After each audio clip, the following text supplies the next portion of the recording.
Thanks for joining us for this week's message. At First Baptist, we exist to love God, love people, and make disciples. We hope you find yourselves blessed, challenged, and encouraged by this week's message. And for more information, you can follow us on social media or visit us at fbcrockhill.org. Good morning, ladies and gentlemen. Let's go back to September 29th, 2006. That's when Petty Officer Michael Monsour is a United States Navy SEAL operating in Ramadi, Iraq. Monsour is standing on a roof in Ramadi, and he's standing in front of a doorway to this roof. He has two Navy SEAL teammates lying in the sniper-prone position next to him at his feet. They've already taken AK-47 fire and a rocket-propelled grenade, but they're not exactly sure where the enemy is. There's a bit of a lull in the fighting. Insurgents have blocked off the streets in Ramadi, and there's someone on the loudspeaker in the town mosque yelling, "Kill the Americans!" As Monsour and his team are looking for the next attack, an insurgent from an unknown location throws a grenade up on the roof. It hits Monsour in the chest, and it falls to his feet. Due to the length of the throw, there's no opportunity to pick it up and throw it back. He has only a split second to make a decision. He can leap through the doorway behind him and save himself, but if he does, his two teammates lying at his feet will surely die. Monsour yells, "Grenade!" But instead of jumping backward to save himself, he jumps forward, chest first, onto the grenade. It detonates. 30 minutes later, 25-year-old Michael Monsour is dead. His two teammates lying at his feet receive only minor injuries because Monsour's body muffled the blast. One of the survivors said at Monsour's funeral, "Mikey looked death in the face that day and said, 'You will not take my friends, I will go in their stead.'" I've never seen a United States president cry until April of 2008. That's when President George W. Bush invited Monsour's parents into the East Room of the White House to give them their son's Medal of Honor posthumously. The president couldn't even get through the citation without breaking down. Since then, Monsour's high school in Garden Grove, California, built a new stadium. They named it Michael A. Monsour Memorial Stadium. The golden trident insignia that the SEALs wear dominates the 50-yard line. January 2019, North Island, California, just outside of San Diego, the United States Navy commissioned the USS Michael Monsour, the newest guided missile destroyer in the fleet, Zumwalt class. I was just in San Diego last August. This ship is sitting in the harbor. This is Monsour's mother, Sally, being escorted onto the ship, named in honor of her fallen son. Now, why did they do this? Because Michael Monsour literally sacrificed himself to save his friends. There's no greater love than to sacrifice yourself to save your friends, said Jesus of Nazareth before he went to the cross.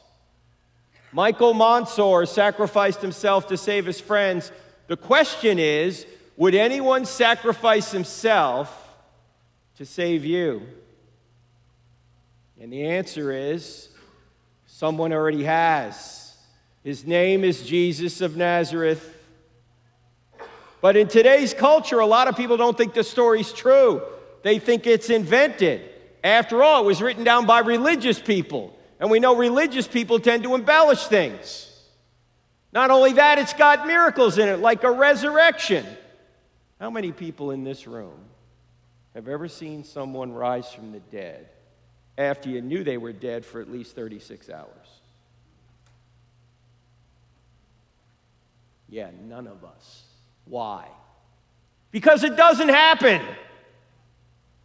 Yet if you're a Christian, you have to believe something none of us have ever seen. How rational is that? Well, I actually think it's quite easy to show that Christianity is true. You only need to answer 4 questions. In other words, if you investigate these 4 questions, I think you'll realize that the answer to these 4 questions is yes. And if the answer to these 4 questions is yes, then Christianity is true. What are the 4 questions? Here are the 4 questions.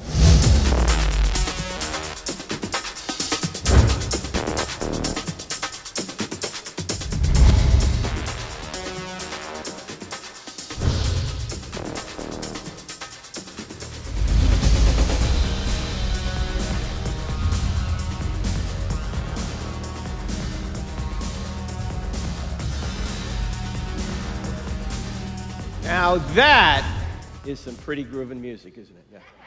That is actually from our TV show, which is on Wednesday nights on DirecTV channel 378. If you don't have DirecTV, it's on Roku. How many people have Roku? Does anyone have Roku in here? Okay, good. Roku. Look for NRB TV on Roku. That's National Religious Broadcasters. If you don't have DirecTV and you don't have Roku, it's on this new technology sweeping rock hill right now. It's called the Internet. Have you guys heard of this? Yeah, if you go to our website right there, crossexamined.org, at that time you can see the show. Right now we're going through the book of Romans, verse by verse on that program. And then we're on radio every Saturday morning, although that's podcasted, so you can listen to it anytime you want. It's called the I Don't Have Enough Faith to Be an Atheist podcast. Actually, it's twice a week. And what we do is we present evidence for Christianity, and we cross-examine ideas against it. In fact, Pastor Steve was just talking about Jay Richards, who was here yesterday and the day before. We did a couple of shows with Jay that you can hear this coming week if you listen to it, and he's a brilliant guy. You don't want to miss those programs. Now, why are these the 4 questions? Truth, God, miracles, and the New Testament. And this is going to serve as our outline here today. As Pastor Steve said, we're just going to cover point 1 today. Tonight we're going to cover point 2, and then we're going to take your questions. Actually, Steve said there was going to be Q&A tonight. That's actually not true. Instead of Q&A, I think we're going to do all Q, no A. Okay? So everyone gets to ask a question, takes all the pressure off me. All right? All right. No. We'll do a Q&A tonight, all right? But why are these the 4 questions? Well, first question, does truth exist? Why is that important? Because you hear people saying there's no truth, or I got my truth, or you have your truth, or all truth is relative. Well, if there's no truth, Christianity can't be true, right? Of course, if there's no truth, atheism can't be true either. Now, of course, there's truth, ladies and gentlemen. Why? Well, look, if there was no truth, would you ever go to school? Would you ever read a book? Would you ever be able to catch someone in a lie if there was no truth? I mean, lies presuppose truth, don't they? So we're going to deal with that question first. Second question, does God exist? Christianity can't be true if there's no God. Tonight, I hope to show you that God really does exist. We're going to look at 3 arguments for the existence of God tonight. These arguments are in the Bible, but you don't need the Bible to know them. In fact, people knew there was a God long before there was a Bible. You don't need the Bible to know that God exists. It gives you more information, but you can establish that there's a creator God, a designer God, a moral God without any reference to any religious work. We'll do that tonight. The third question is, are miracles possible? Christianity can't be true if there's no miracles, if they don't occur. Although none of us have seen a resurrection, tonight we're going to see that not only are miracles possible, but the greatest miracle in the Bible, even atheists are admitting the evidence for. We'll see that tonight. Then the key question, is the New Testament true, particularly with regard to the resurrection? Because if the resurrection occurred, game over, Christianity's true. Of course, if it didn't occur, game over, it's false. You might as well sleep in on Sunday and do what you want the rest of the week, because if Jesus hasn't risen from the dead, Christianity's false. And the Apostle Paul even said that in his first letter to the church at Corinth. If Jesus hasn't risen from the dead, your faith is in vain. Do you realize Christianity is a religious worldview that you can investigate and discover whether or not it's true? It's not just someone's philosophy you have to take on faith. No, you can investigate this and see if it really happened. Now, some of you are probably wondering, well, Frank, why would you even try and get evidence? Aren't we supposed to just have blind faith? No, no, no, 1,000 times no. In fact, the scriptures themselves tell us not to have blind faith, to always have answers. In fact, here's the way Peter put it. I'm just going to show you one passage here. He said, always be ready to give an answer to everyone who asks you to give the reason for the hope that you have, but do this with gentleness and respect. Now, the gentleness and respect thing is hard for me because I'm originally from New Jersey, all right? But we're supposed to give evidence as to why this is true. So I'd like to start right now by talking about truth itself. Does truth exist? Are you guys ready to go?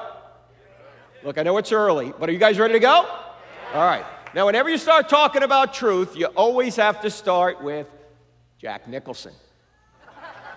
Right? Because Tom Cruise had him on the witness stand, and he said to him, Colonel, I want the truth. And Nicholson said, oh, come on. If he said it that way, the movie would have gone nowhere. You can't handle the truth. That's not how he said it. Here's how he said it. I want the truth. You can't handle the truth. All right, let's try it again. I want the truth. You can't handle the truth. Now that felt better, didn't it? Didn't you always want to do that while Pastor Steve was up here? You can't handle it. There's a lot of people that seem to can't handle the truth. They're saying, you got your truth, I got my truth, all truth is relative. Well, if you don't get anything outside of what we talk about here this morning or even tonight, what we're going to talk about here in the next 5 minutes, just to introduce this to you, I think is the most important thinking skill I've ever learned. And to show you what a dimwit I was 33 years old, I already had a master's degree, and I did not know what I'm about to tell you right now. And it's so simple. You know why I didn't know it? Because I never had a course in logic. How many people have had a formal course in logic? Can I see your hands, please? Hold your hands up. You see these people with their hands up, ladies and gentlemen? These are the homeschoolers, all right? Right here. We used to teach logic in public school a long time ago. We don't do it anymore, and that's a problem. Why? Because in public school, instead of teaching kids how to think, we're teaching them what to feel. And that's a problem. Because, yes, emotions can make life fun, but logic makes life safe. And if you start believing illogical things, eventually you're going to smack up against reality, and it's going to hurt. And so what I want to talk to you about this morning is how to identify illogical statements. They're everywhere in our culture. And what we're going to do is apply one of the fundamental laws of logic. It's called the law of non-contradiction, which says that opposite ideas cannot both be true at the same time and in the same sense. For example, we can't both be in Rock Hill and not in Rock Hill at the same time and in the same sense, right? We're either here or we're not, but not both. God can't both exist and not exist at the same time and in the same sense. He either exists or he doesn't. It's one or the other. Yet there are people who are uttering claims out there which try and say both things can be true.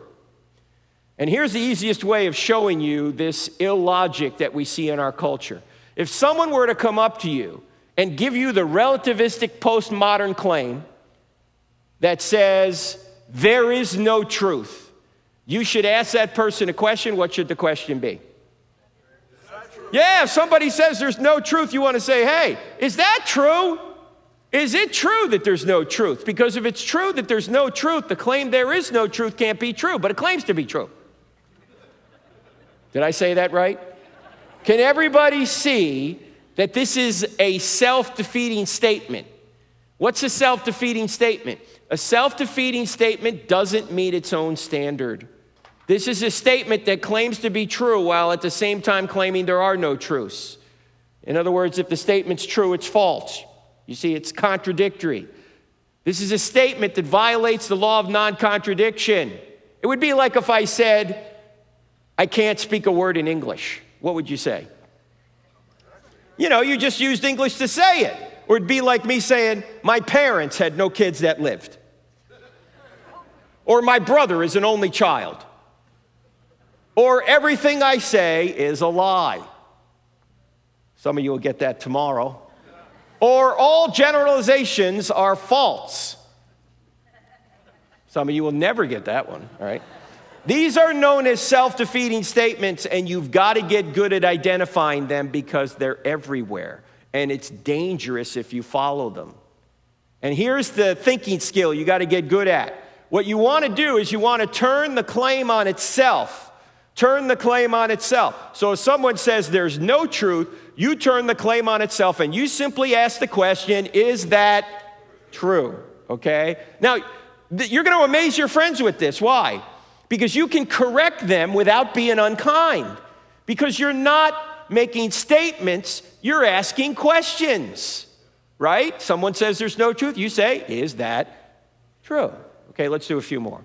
Suppose someone says there's no such thing as absolute truth. If you turn the claim on itself, what question are you going to ask back? Yeah, is that an absolute truth? Or you might want to say, are you absolutely sure? Can everybody see that this is an absolute truth claim, while at the same time claiming there are no absolute truths? It's self-defeating. It's like saying I can't speak a word in English. It's like saying all truth is relative. Somebody says that, what are you going to say? Is that a relative truth? No, it's an absolute truth, claiming that all truth is relative. Now, actually, in our culture, it's not said this way much anymore. You might want to look at this because it's said more this way, or at least it's the sentiment is like this. There isn't the truth, only my truth. You know, you have your truth, I have my truth, you live your truth, I'll live my truth, we'll all get along. It sounds so right, doesn't it? It sounds so Oprah. It sounds like we all ought to believe this. There's just one big problem with it. It's logically self-defeating. Because if somebody says there isn't the truth, only my truth, and you turn the claim on itself, you just simply need to ask this. Is that just your truth or the truth? In other words, is the statement up here, the top statement, just your truth? In other words, it's just your opinion. Well, if it is, okay, but why should I believe it if it's just your opinion? But if you're saying the statement on top is the truth, can't you see the first part of this statement says there are no the truths? It's a the truth claim, claiming there are no the truth claims. It's like saying I can't speak a word in English. It defeats itself. I know this is very unpopular in our culture to say today, but I'm just going to say it anyway. There's no such thing as your truth. There's no such thing as my truth. There's just the truth. I mean, if you're going to say you have your own truth, you might as well say I have my own math. That's crazy. I mean, imagine if Pastor Steve said, hey, Frank, can you hang out today after service and do some work? We need a lot of work done around here, and I can't get this congregation to help me at all. And so I say, sure, what do you pay me? He says, well, look, I'll pay you $10 an hour. You just stay and you work as hard as you can, and I'll pay you at the end of the day. Now, actually, Pastor Steve would never do this. He doesn't pay that much. All right. Well, let's say I hung around, and I actually worked into the night. And by the time I was done, he said, okay, what do I owe you? I said, okay, I worked 15 hours, and you said it was $10 an hour, so you owe me $150,000. He's going to say, what? I don't owe you $150,000, I owe you $150,000. And I go, oh, no, you don't understand, Pastor Steve. I have my own math. What's he going to say? You're crazy. There's not my math or your math. There's just math. There's not my truth or your truth. There's just truth. Now, I know some of your parents are going right now, sometimes kids bring math home and it's not my math. I'm not talking about that, all right? Okay? There's just math. It's not mine or yours. And there's just truth. It's not mine or yours. Now, sometimes it isn't said this way, actually. In our culture, sometimes it's said this way. It's true for you, but not for me. Right? Well, Buddhism's true for you, but Christianity's true for me. Or Christianity's true for you and Buddhism's true for me. They'll say that kind of thing, right? What do you say to that?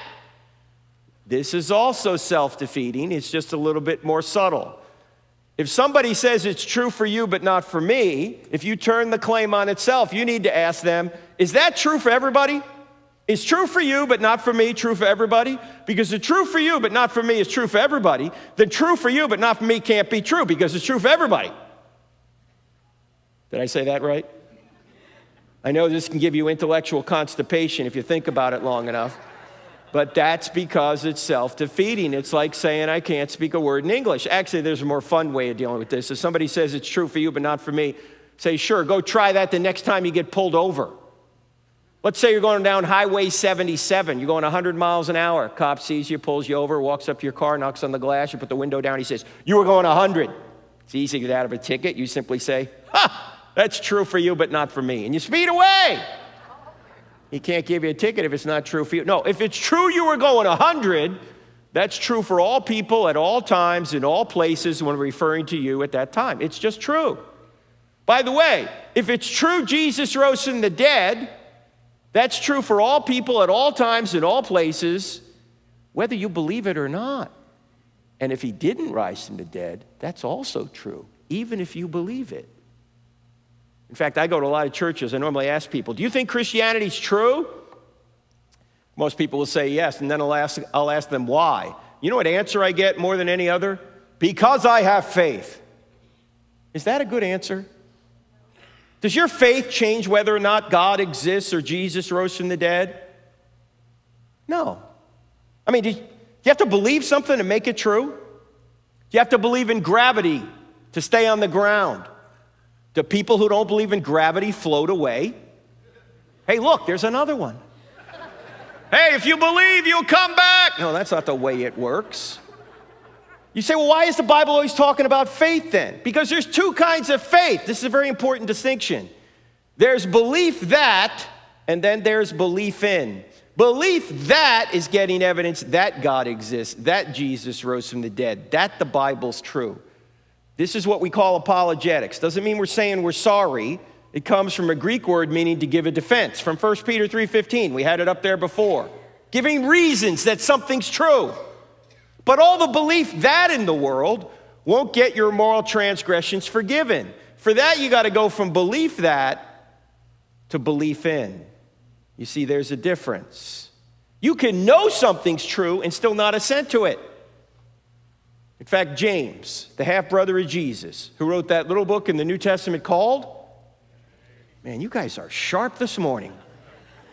James said, even the demons believe that God exists, but they tremble.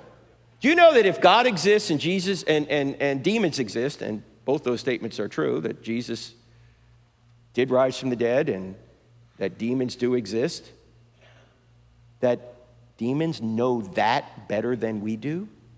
That demons know that God exists better than we do? They do, but they don't trust in him. They don't want to trust in him. There's a difference between belief that and belief in. We know this in relationships too. When I first met my wife 38 years ago, I got evidence that she would be a good wife, but all the evidence in the world didn't make her my wife. I had to take a step of trust in her to ask her to be my wife. And in a momentary lapse of judgment, she said yes. That's the difference between belief that and belief in. Belief that is just of the head. Belief in is not only of the head, it's of the heart. If you don't want to believe in Jesus, you don't have to. God's not going to force you into heaven against your will. If you don't want him now, you're not going to want him in eternity. Now, most of the time when the Bible's talking about faith, it's talking about the second kind. After you know that Jesus is the Savior, trust in him. In other words, faith is not blind. Faith is trusting in what you have good evidence to believe that is true. Trusting in what you have good evidence to believe that is true.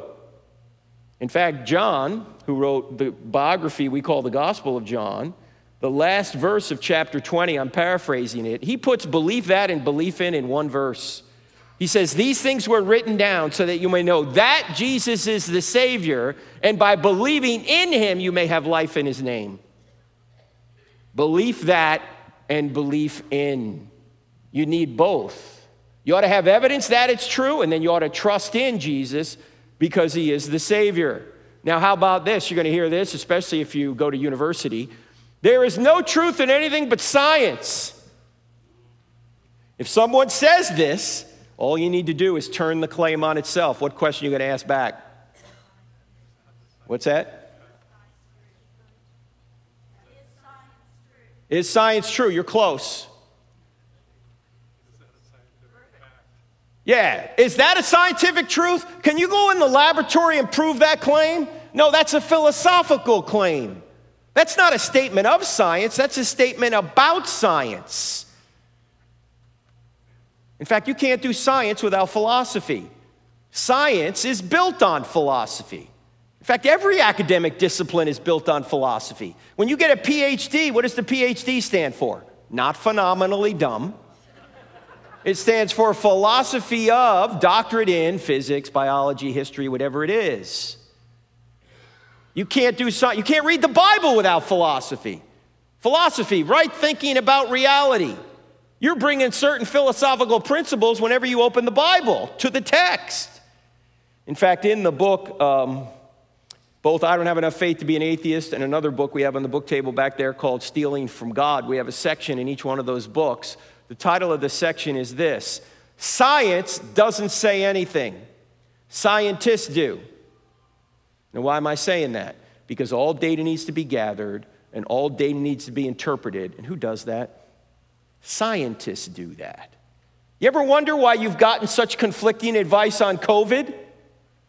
You say, oh, follow the science. Whose science? Look, if scientists have good data and they interpret it properly, you'll get good advice. If they have good data, don't interpret it properly, you're going to get bad advice. If they got bad data, it doesn't matter how they interpret it, you're going to get bad advice. If there's a political agenda, oh, that'll never happen. Have you noticed how many people have gotten rich pushing vaccines? Have you noticed how many people have gotten a lot of power by telling you what you could and couldn't do? Did you notice that strip clubs, abortion clinics, and casinos were open, but churches were closed? How did this happen? Because science got politicized. I still don't know what to believe, half of what I read about COVID. Do you? Because it's so politicized now. People are being censored. Doctors are being censored. Epidemiologists from Stanford University are being censored. Some of these guys helped develop the vaccine, and they're being censored. And you're going, what? Because science doesn't say anything. Scientists say things. The same thing is true when you look at the argument between the intelligent design people and the evolutionists. Do you realize everyone's looking at the same evidence? But they come to different conclusions on how to interpret it. Why? I think largely because they have different philosophical outlooks. There's only two possible ways we got here. Either somebody designed us or they didn't, and it happened all by natural forces. If you're an atheist, however, you will rule out intelligent forces or an intelligent agent, i.e. God, before you look at the evidence. Is it any wonder then you're always going to interpret the evidence as it's got to be a natural cause? Now, maybe they're right. I don't think they are. But if you rule out the only other possibility, it's no wonder you're always going to say it was a natural cause. Is that a result of the evidence or a result of their philosophical presupposition? It's a result of their philosophical presupposition. Remember, science doesn't say a word. Scientists say things. By the way, the most important things in life have nothing to do with science. I mean, science is wonderful. It's the reason we have the South. We couldn't have the South without air conditioning, right? But science isn't the most important thing in life. Honey, do you love me? Yeah. Why? I don't know. Let's run an experiment. No. Okay? Finally, this is a biggie. You hear this a lot. You ought not judge. In fact, Jesus said, don't judge. Why are you judging, you hypocrite? All right, first of all, what's the problem with the claim, logically? Yeah, if somebody says you ought not judge, you might want to say, hey, isn't that a judgment? Or you might want to say to them, if we're not to judge, then why are you judging me for judging? Now, did Jesus say don't judge? Nope, never said it. Sure he did. He said it in Matthew chapter 7, verse 1. This is the Sermon on the Mount, his most famous sermon. All right, I know this is going to sound odd for just a minute, but it's true. Stick with me. There are no verses in the Bible. There are no verses in the Bible. Do you think when Matthew was writing his biography that we call a gospel, he said, here's chapter 7, verse 1? No. Well, when were the chapter and verse divisions put in? About 500 years ago to help us navigate the text, which is important Because it'd be really hard to find your way around this big series of books that we put under one binding that we call the Bible if you didn't have numbers. I mean, imagine if you didn't have numbers in your Bible, Pastor Steve didn't have numbers in his, and he got up here one Sunday and he just opened this big book and he said, let's go about 2/3 of the way in, let's see if we can find the same spot. Like, no, you wouldn't be able to do that, right? You need numbers to help you navigate the text. The problem is we tend to think if it's got a number in front of it, we can take it out and make it say whatever we want. You can't do that. You got to read around the passage to see what's going on. And this is, well, actually, some of you are going to hate me for this, but I don't care. I'm leaving tonight. I'll go home. This is why you should never say that Jeremiah 29:11 is a promise to you. You know Jeremiah 29:11. Oh, the plans I have for you, plans to prosper you, plans to give you hope in the future. This is on coffee mugs. This is on pillows. This is on posters. This is on birthday cards. This is on journals. Jeremiah 29:11, and it's not a promise to 21st century Christians. Who's that written to? Yes, it's not written to 21st century Christians. It's not a promise to 21st century Christians. I mean, it helps us understand who God is, but it's not a promise to us. Who's that a promise to? That's a promise to the exiles who were taken out of Judah by Nebuchadnezzar, the Babylonian dictator, in 586 BC. He took them to Babylon, modern-day Iraq, and God, through the prophet Jeremiah, was telling those people that 70 years after that, he was going to prosper them and bring them back into the land. It's not a promise to us today. In fact, I always ask people who claim Jeremiah 29:11 as if it's a promise to them, why don't you claim Jeremiah 44:11? What's Jeremiah 44:11? Jeremiah 44:11 contains the promise that God told the exiles who went to Egypt in that exile. And he said, don't go to Egypt. You know what Jeremiah 44:11 says? It says, I will destroy you in all Judah. You don't see that stitched into a pillow. You don't see that on a coffee mug. You don't see that in a birthday card, happy birthday. I will destroy you in all Judah. That is so sweet, Grandma. Thank you so much. No, because we're taking stuff out of context. We can't do that. And the same thing is true with Matthew 7:1. Does Jesus just say, judge not, and he stops right there? No, what does he say? He says, judge not, lest you be judged. By the same standard you judge others, you be judged by that standard. So before you try and take the speck out of your brother's eye, take the log out of your own eye first, then you'll be better able to help your brother, you hypocrite. Notice that's a judgment, you hypocrite. Then he goes on to start talking about don't cast your pearls before swine, which requires another series of judgments. So this is not a command not to judge. It's actually a command on how to judge. He's telling us to take the speck out of our brother's eye. That involves making a judgment. He's simply saying, get that problem out of your life first so you can better help your brother. So this is, again, not a command not to judge. It's a command on how to judge. In other words, don't judge hypocritically. If you've got that problem, fix it, then go help your brother. But it would be completely ridiculous to say don't make judgments. Why? Number one, it's a judgment itself. Number two, you'd be dead already if you didn't make judgments. You made 100 judgments this morning just getting up and getting over here. And now you're going, this was a bad judgment. This guy's crazy. Where's Pastor Steve? Come on. No, everybody's making judgments. Atheists make judgments. What judgments do they make? Well, there's no God. Jesus didn't rise from the dead. Bible's not telling the truth. There is no objective meaning or purpose to life. There is no afterlife. When you die, you're just going to become worm food. It's over. Have a nice day. These are all judgments. The question isn't whether or not you can make judgments. The question is, are your judgments true? In fact, Jesus did save a very stern rebuke for people who were judgmental. There's a difference between making judgments and being judgmental. Who were the judgmental ones in his day? Pharisees. And who were the Pharisees? They were the religious and political leaders of Israel. Rome delegated much of the day-to-day lawmaking, legal authority to the Sanhedrin, the Jewish ruling council, And many of the Pharisees were on that group. They were the lawmakers. They were the politicians. And Jesus went after these people. Are you telling me Jesus got involved in politics? Yes! And he wasn't so nice doing it. In fact, if you think Jesus was a sweet guy who's never said a bad word about anyone, you have not read John chapter 2, John chapter 8, or Matthew chapter 23. What happens in John chapter 2? Jesus makes a whip and he goes and he jacks people up in the temple. Sweet and gentle Jesus did this? Yes! And then in John chapter 8, he's having an argument with these same Pharisee politicians, and he's right in the middle of the argument with them when he says, "Your father is the devil." Jesus, you can't say that. That's not very Christ-like. Excuse me, I am Christ. Can you imagine you're having an argument with somebody and you stop right in the middle and you go, "Your father is the devil." Never try that with a sibling, by the way.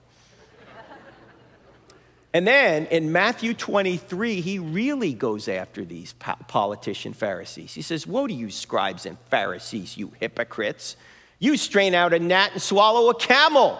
Oh, you look great on the outside. You're whitewashed tombs, but on the inside, you're full of dead men's bones. You go a mile to make a convert, and then once you make them a convert, you make them twice as much a son of hell as you are. How will you avoid being condemned to hell?" What? Sweet and gentle Jesus said this? Yes, Jesus was not Barney. Can't we all get along, boys and girls? No! I came to bring a sword. It's going to divide mother and daughter, father and son. How often have you heard those passages talked about? Yet everyone in this room knows those passages are true because some of you are divided in your own family over Jesus. Jesus did not come to bring unity. He came to bring unity in the church, but we're divided from the world. So don't buy into this idea that Jesus was sweet and kind all the time. He wasn't. In fact, why did they kill him? They killed him, number one, because he claimed to be God. That was blasphemy to the Jews and sedition to the Romans. And number two, he spoke truth to power, people who didn't want their power taken away from them, like Caiaphas, the high priest. I think Caiaphas knew that Jesus was the Messiah. Why? Because right after Jesus raises Lazarus from the dead, what does Caiaphas say? It's better that one innocent man die than the whole nation perish. He didn't want to lose his power. He knew if Jesus succeeded, he was out of a job. Because the temple wouldn't matter much anymore when the temple is now contained in individual believers. You know where the temple is now? It's you.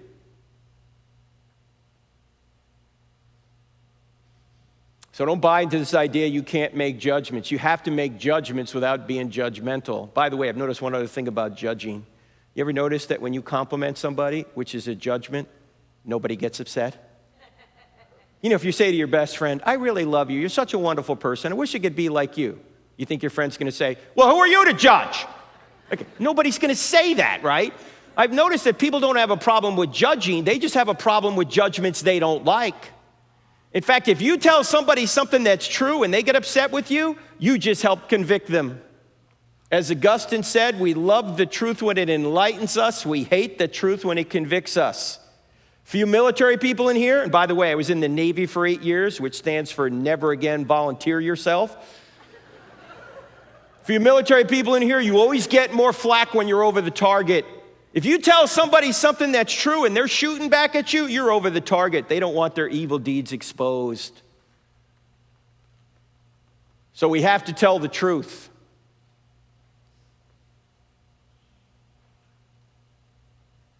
Because if we don't tell the truth, who will? That's how you love people. You tell them the truth. Now, we could spend a lot more time talking about these, but we don't have it. I just want to sum up this whole section with pointing this out. Can everyone see that this statement right here shoots itself? Can everybody see that? Which means relativism and postmodernism are false because they claim it's true that there is no truth. That's ridiculous. Tragically, many of our high schools and most of our universities have bought into postmodernism. Question, why would you ever send your young person to an indoctrination center where some professor is going to stand up and tell you the truth that there is no truth? And you're going to spend 40 or 50 grand a year to do that. This is one reason why we go to these indoctrination centers, as Pastor Steve said. In fact, Thursday night we'll be at Ohio State. Next week we'll be at 2 universities in Missouri and then Auburn. And we have a microphone set up for Q&A, as we'll do tonight. This happens to be a picture of an event we had at the University of Wisconsin at Madison. And they love the Bible there about as much as the University of California at Berkeley does. And we set the microphone up. And if an atheist gets up to the microphone and it expresses any hostility at all, I'll normally ask them a question. And here's the question. It's a question I recommend you use with people who are not believers. The question is, if Christianity were true, would you become a Christian? I've had atheists stand at that microphone in front of hundreds of people and say, no. No, wait, I thought you claimed to be reasonable. How is it reasonable that you wouldn't believe something were true? Because it's not about reason. It's not a head problem. It's a heart problem. They don't want it to be true. They don't want there to be a God. Why? Because they want to be God of their own lives. They're not on a truth quest. They're on a happiness quest. And they're just going to believe whatever they think is going to make them happy. Here's the problem. You can make yourself happy over the short term, doing a lot of fun, yet selfish and sinful things. However, over the long term, it's a disaster. And everyone in this room over 40 knows what I'm talking about because many of us have tried it ourselves. I'm going to do it my way. Yeah, not for long. If you do it your way, who's going to put up with you? It's all about you all the time. What kind of relationships are you going to have? No, if you want to get contentment, you got to go straight through truth, and Jesus is the truth. So always ask people, if Christianity were true, would you become a Christian? If the person hesitates or says no, not a head problem. Heart problem. Tonight, we'll talk about what you can do with somebody with a heart problem. But at least ask the question, see where they're coming from. So we know that truth exists. It is true that truth exists because it would be self-defeating to say it doesn't. You know what this means? That relativism and postmodernism are false because they claim it's true that there is no truth. So the next question, is it true that God exists? But we don't have time to do that here this morning. That's what we're going to save for tonight and take some of your questions. In the meantime, I want to point out I did bring a number of books from you because I only live about 35 minutes from here in Weddington.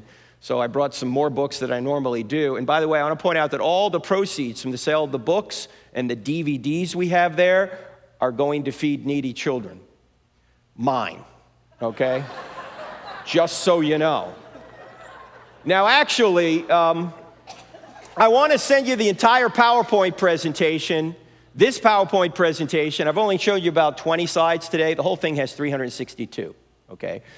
We're not covering all that tonight either. But if you want it, and about several other presentations, including the 2 I did here this week at the conference, just type the word evidence, no spaces, lowercase, to this phone number, 1-855-909-0582. Text evidence to that phone number, and if you're watching online, you can do it as well. Evidence to 1-855-909-0582. And I'll send you these PowerPoint presentations in a PDF format, all right? Now, the book we've been talking about is I Don't Have Enough Faith to Be an Atheist. That's what we'll talk about tonight as well. The next book, and these go kind of in order of publication, Stealing from God, Why Atheists Need God to Make Their Case. I've noticed that when atheists claim there is no God, they are actually stealing aspects of reality that would only exist if God existed in order to say he doesn't exist. Now, I know Hollywood puts out a lot of garbage, but you would be shocked to learn that the top movie franchises of the past 50 years are all stolen from the greatest story ever told, the story of Jesus. And that's what that book, Hollywood Heroes, How Your Favorite Movies Reveal God, do. Will show you that your favorite movies are actually borrowing from the Christian story. And the heroes in these stories all do what Jesus does. And the ultimate hero is, of course, Jesus himself. So if you know anyone who likes movies or a kid, we're kind of on Christmas, that might be a good book to get. The book we talked about a lot this weekend is called Correct, Not Politically Correct, about same-sex marriage and transgenderism. Particularly, this whole transgender issue has sort of taken over the cultural conversation, and it is logically contradictory and very dangerous. That book, by the way, does not have any Bible verses in it. This is not a biblical case against transgenderism or same-sex marriage. It's the logical, natural law, medical, common sense case that both same-sex marriage and transgenderism are not good for individuals and they're not good for society. So if you have people struggling with that issue, you might want to get correct, not politically correct. Now, by the way, when we do come back tonight, we're going to see that someone actually did die for you. We're also going to see that there's a lot more to the Michael Monsour story. So hopefully you can come back at 5 o'clock tonight. We're going to go through Does God Exist, and we'll take any questions that you have. And when we see, by the way, that someone did die for you, you're going to realize that life is about not just getting a whole bunch of stuff and then having your body eventually waste away till you die. Life is about building a kingdom to know God and to make Him known.